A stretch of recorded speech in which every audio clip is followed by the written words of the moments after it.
We're finally seeing the first batch of children from family vloggers grow up and talk about their experience, and it doesn't look good for the genre. A lot of controversies have surrounded the genre over the past few years. Most recently, we've heard about 8 Passengers in the news, where the mom was convicted of child abuse and neglect. More on that later. We've heard about the mother who returned her autistic adopted son because he was just a little too autistic for her. Sorry, I think the word is rehomed.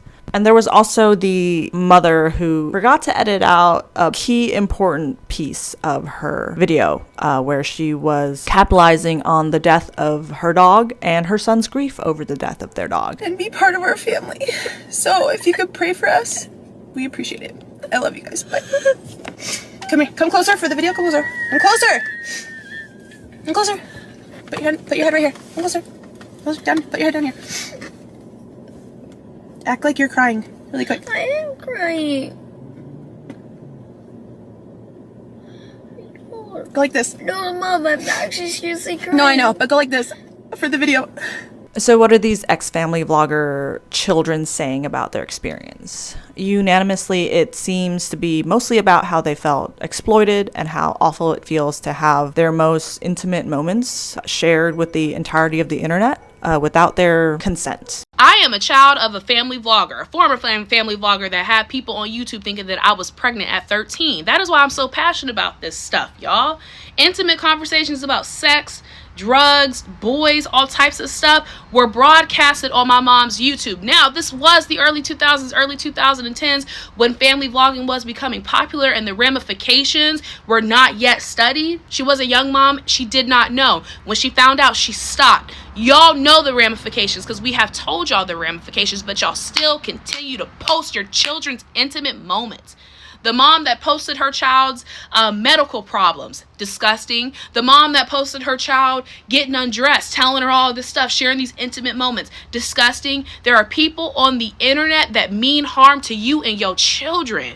I am a child of a family vlogger that turned out okay in spite of, not because of. We are seeing the ramifications of these children. They were kids in the 2000s and 2010.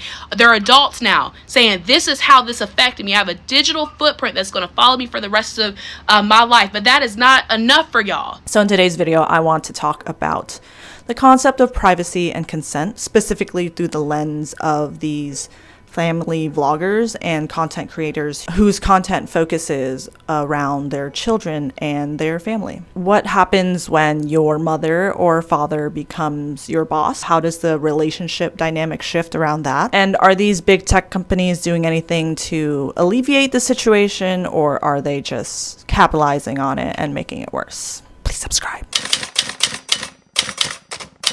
Hi, Caitlin here. So before I get into the meat and potatoes of this video and actually talking about the family vloggers and all that jazz, I want to talk about privacy on the internet so that you guys have a good frame of reference for the rest of the conversation that we're going to have here, and why the situation is so fucking awful for these children. I am an American, and the content creators and influencers that I'm going to be covering in this video are mostly also American, and the big tech companies that I'm also going to be talking about are also headquartered in America, mostly, except for TikTok, who is a Chinese company. All of this to say that this video will be coming from an American perspective and have an American leaning bias. But if there's anyone out there watching this video who is from another country, I would love to hear your perspective on things. Leave it in the comments below. Okay, so extremely quick lesson about the US and its relationship with surveillance and security and all that jazz. The practice of mass surveillance in the US dates back to wartime era, from World War I all the way up to and through the Cold War. Of course, this was all in the name of protecting our country from bad agents that mean it harm, either foreign or domestic. Through the 40s and 50s, we saw the creation and growth of many of these government intelligence agencies, the FBI, the CIA, the NSA, Echelon, which is not as mainstream but is very pertinent to today's conversation about mass surveillance. But it is a collaborative surveillance program that's operated in 5 countries: Australia, New Zealand,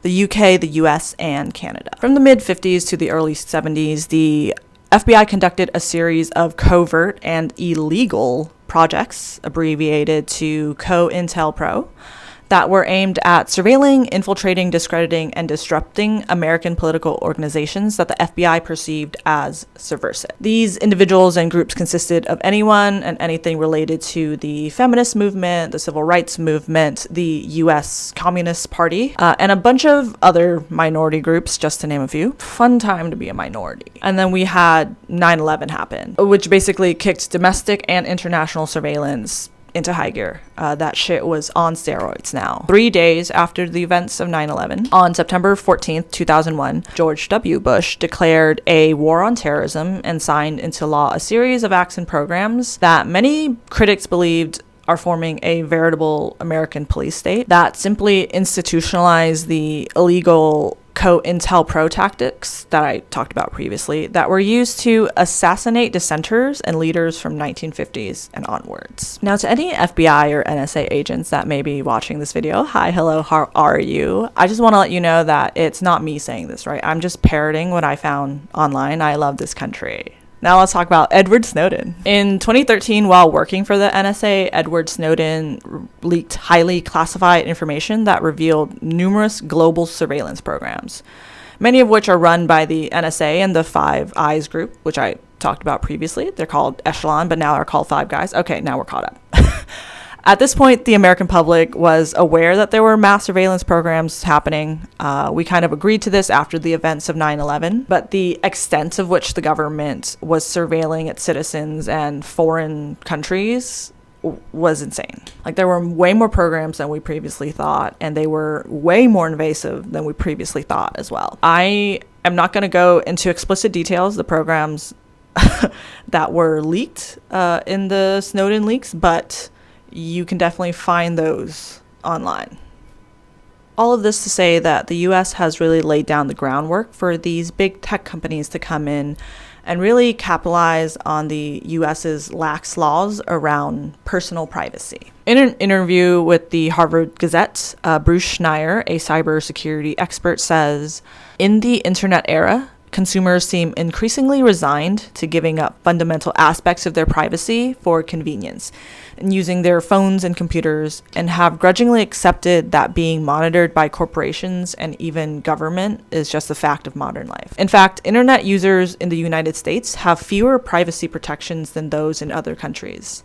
In April of 2017, Congress voted to allow internet service providers to collect and sell their customers' browsing data. By contrast, the European Union hit Google in the summer of 2017 with a $2.7 billion antitrust fine. Europe has a very complex and comprehensive privacy law called the General Data Protection Regulation, which requires companies to ask for permission to share data and give individuals rights to access, delete, or control the use of that data. The US, by contrast, doesn't have just one singular law that covers protection of our data and our privacy. Instead, it has a series of disparate laws that are only followed by certain states. So there's nothing really enforced at the federal level. Instead, it's up to the states to figure out what they want to do with their citizens' data. And this is kind of by design. As dystopian as it sounds, big tech companies are coming in here and actively lobbying against the federal government setting up one singular law that will protect the people and their privacy and their data. When talking about the patchwork of state privacy laws, Edgerton wrote, "The strategy is unquestionably to model Virginia's. Virginia's law leaves enforcement up to the Commonwealth's Attorney General instead of allowing individuals to sue over violations,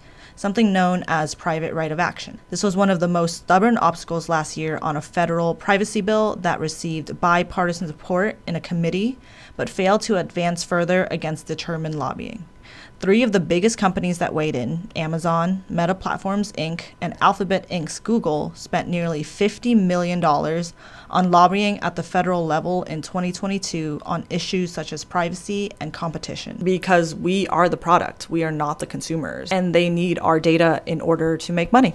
That is why the internet can be free, because we are the product." So what's the TLDR? Why should you care? 1. In most states, companies can use, share, or sell any data they collect about you without notifying you that they're doing so. 2, no national law standardizes when or if a company must notify you if your data is breached or exposed to unauthorized parties. And lastly, probably the most terrifying of all, if a company shares your data, including sensitive information such as your health or location, with third parties like data brokers, those third parties can further sell it or share it without notifying you. This is why we have so many scam calls now. I have a very personal relationship with Scam Likely on my phone. They call me every day. They're obsessed with me. It kind of seems like we're helpless to do anything about it, because no matter what I do, like I'm a person that exists in today's day and age, which means that I am a person that exists on the internet, and it seems virtually impossible to like scrub the internet of my data, no matter how hard I try. And I've only been on the internet for a very short amount of time. Also step to this line, because there was another thing that I think she was getting at just with the blogging is. Okay, pause for some context. This mom in the green used to be a mommy blogger and writer back in the early days of mommy blogging. She's an OG.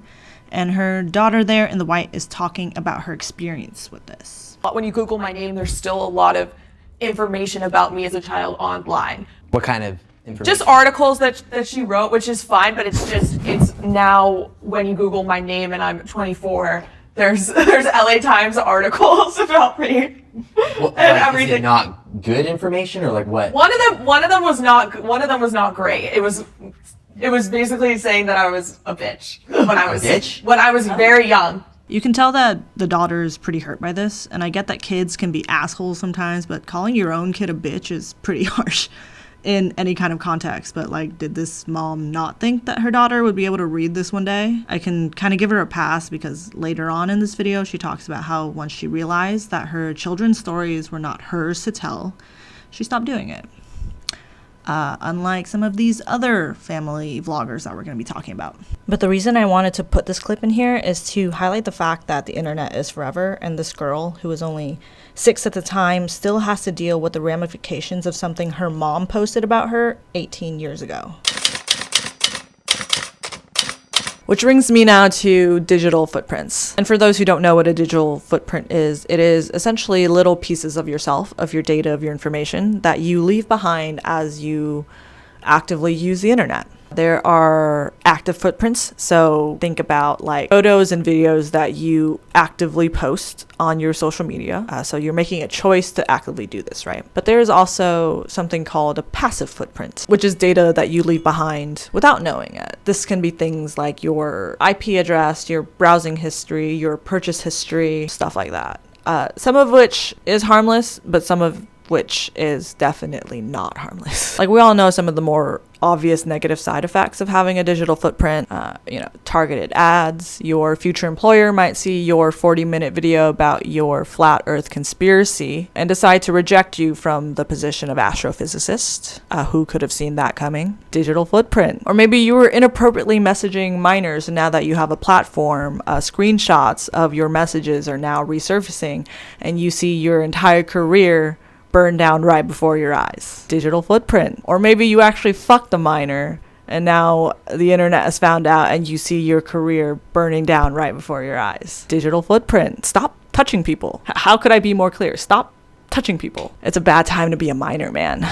Good luck and Godspeed to you out there. All this to say that it is very hard to erase your digital footprint. Just ask Dr. Disrespect or Cody Ko. I'm sure they would have loved to scrub that information from the internet. We've seen countless studies and articles out there about the effects of social media on children and their mental health. Teenage suicide rates are up now, unfortunately, because of social media. This is social media that these kids have complete control over what they're posting and what they're seeing. I mean, arguably what they're seeing. And then now you have these parents out here who are posting anything and everything. Like, can you imagine what kind of shit that does to these kids? One of the things I appreciate the most about being a millennial is the fact that I was in charge of my own digital footprint and social media wasn't around for my parents, because the things that children are going to grow up to find as part of their digital footprint is going to shock them, is going to forever change the relationship and the dynamic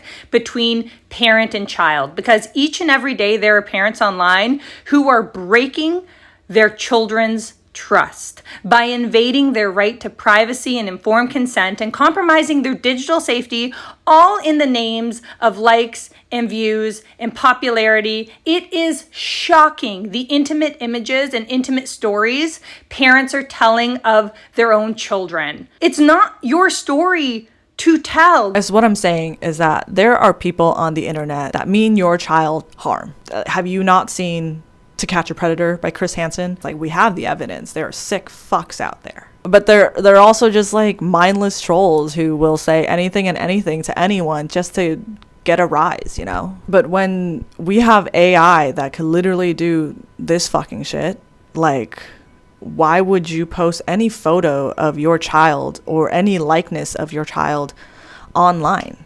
Like, it's just crazy to me that these moms and dads out here are even doing this, you know? Like, I would say remove the photos, but it's virtually impossible. Digital footprint is being created for these kids without these kids really grasping the concept of that. Worse off, it's their parents who are the ones exposing them just so that they could make some money. Like, these people are supposed to be the sole protectors. They're supposed to be their child's number one advocator, protector, their parents, and yet they have chosen to capitalize and commodify their children. And now because of that, their children is exposed to the opinions and criticisms of the public. And sure, these parents can say that they're protecting their children all they want by like not having them exposed to this kind of stuff. But it's the internet. You're gonna stop them from looking up your channel online and reading the comments? Like, what are you doing? So I do not think that there is anything inherently wrong with wanting to post about your family, your children online on the internet. I think it's sort of a natural response to want to post and share big milestones with your friends and family about your own family online. But the problem now is that it's not just posting to your friends and family, right? Because of the way that we can now use the internet to commodify every aspect of our lives. We're not just sharing our personal family milestones with our close friends and family. We're also now sharing it with 2,000 other strangers that follow us on TikTok, YouTube, Instagram. I myself am not a consumer of this kind of content, but I can definitely see the appeal of it. It's highly relatable, right? Like, we all have families, we all have moms and dads. But more than the relatability factor, I think it's our penchant for nosiness. Having someone give us a peek behind the curtain and having the ability to sort of see intimate details of another person's life is something that is like crack to us, right? Like, that's why tabloids and paparazzi exist. We love seeing the highs, the lows, the intimate shared moments that definitely shouldn't be shared with strangers on the internet. It's just juicy stuff, dude. I can see on some level it almost feeling like it's our own close family friends who's sharing this stuff with us. It's parasocial relationship building at its peak. I mean, how could you not feel a close connection with Billy and his family when Billy's out here sharing about the time his 13-year-old daughter got her first period? You know, something that's usually shared just between a mother and her daughter. But, you know, now her friends, her family, her classmates, her teachers at school, 20,000 other strangers on the internet now also know that little Sally is starting her period. Isn't that fun? Are you having fun? Isn't this fun? Oh, and you might think, oh, you know, it's just Billy being Billy. Not everyone is sharing something as intimate as this with the internet, right? No, you'd be wrong. My daughter got her first period.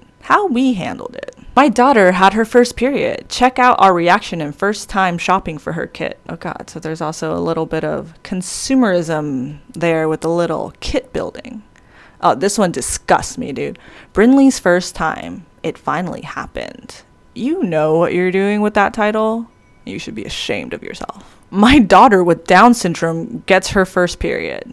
Update, my 11 years old daughter have her first period. Cute reaction. I want to throw up. I remember getting my first period and I thought I was dying, dude. I don't know if this is a universal reaction that young girls have, but I went up to my mom crying, "Mother, this is my last will and testament.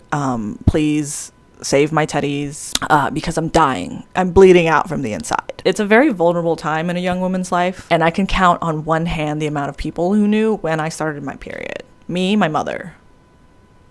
That's it. I didn't even tell my dad or my sister because it's weird, you know how kids just feel weird about their bodies and the fluids that come out of it. paraphrasing. And here are these schmucks telling anyone with a Wi-Fi connection. Can you imagine being little Sally going to class the next day and your teacher saying to you, hey, congrats on your first period. You're a young woman now. In 4 years, you can start voting. Like, this is the reality of these kids' lives.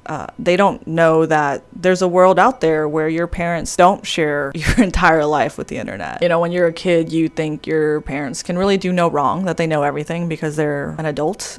So you don't really question their actions or what they do. You just kind of take it as gospel, as law. You know, it's totally normal for your parents to want to share the most intimate details of your life with your entire extended family, your friends, your schoolmates, your teachers, and 50,000 other strangers on the internet. And credit where credit is due, no matter how small, because the bar is on the floor. There are creators out there who ask their children for permission before they post anything about them, but like their children, they can't consent because they don't know what they're consenting to. They don't know the ramifications of the internet. They don't know the meaning of forever, and they don't know that things stay forever on the internet. They can't really grasp what it is that you're trying to ask them. Hey, a little bit, look here. I really need you to okay me posting this video about you forgetting to do your chores and then me subsequently punishing you for it. Because it's not enough that I'm punishing you, right? I also have to add the public humiliation aspect of it. But as a side note, just so you know, the internet is forever, and you probably can't grasp that concept yet because you're 5, so 1 year is already an eternity to you. But listen, anything that is posted on the internet stays on the internet. And like whatever happens beyond me posting it on YouTube and TikTok, it's really beyond my control.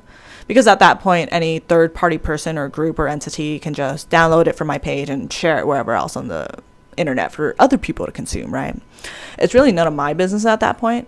But truly, if I thought about it for more than 5 seconds, I probably wouldn't be posting intimate details of my 5-year-old online, because the world is full of sick fucks and the current big tech companies are actively lobbying against privacy protection in America. But hey, if you say yes to me posting this, we can afford Disneyland. Did you say Disneyland? So these family vloggers will capitalize on any kind of content, but for some reason punishment and humiliation or bodily harm seems to be a favorite popular topic in this genre. So not only do your kids sort of have to deal with the guilt of having done something wrong and disappointing their parents, they also now have to deal with the humiliation from a public forum. This is like the same as publicly shaming and humiliating someone in the town square. You know, the thing they did to criminals back in ye olden days? Okay, let's play a game. Am I making this up, or did some content creator actually post this with her whole chest for the internet to see? 1, threatening to cut off the heads of her child's toy because they left it on the floor. 2,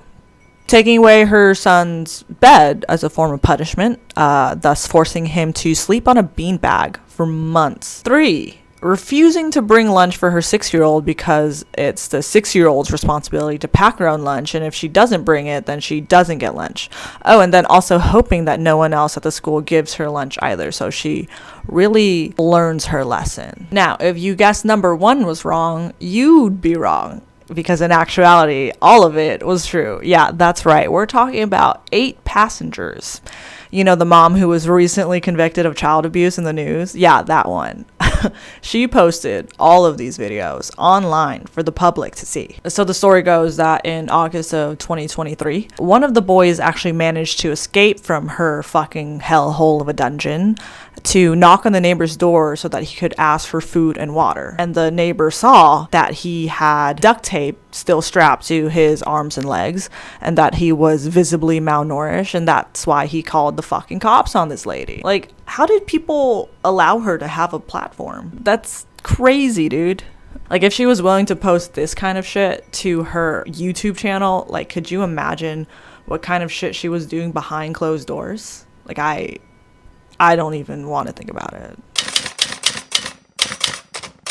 So there's already so much wrong with exploiting your child's life for money. I think we can all agree that that's objectively bad. But I think the thing that makes me the saddest is that these parents are robbing their children of one of the most foundational relationships that they'll ever have in their life. If you are lucky enough to do so, of course. And that is between, obviously, a mother and a father and their child. And they're now replacing it with a employer-employee relationship. You know, the relationship they now have is transactional because these children are their moneymakers. And we've already sort of seen the ramifications of what this relationship can be like through that of child stars and child actors. And we have all sort of seen like the child star to hot mess pipeline. It's well documented. We've seen what happens when they're raised in this kind of family dynamic where the parent is forcing them to do something that they don't really want to do. We had Jeanette McCurdy, who is famous for her role in iCarly. She details her entire complicated relationship with her mother in her latest book, I'm Glad My Mom Died.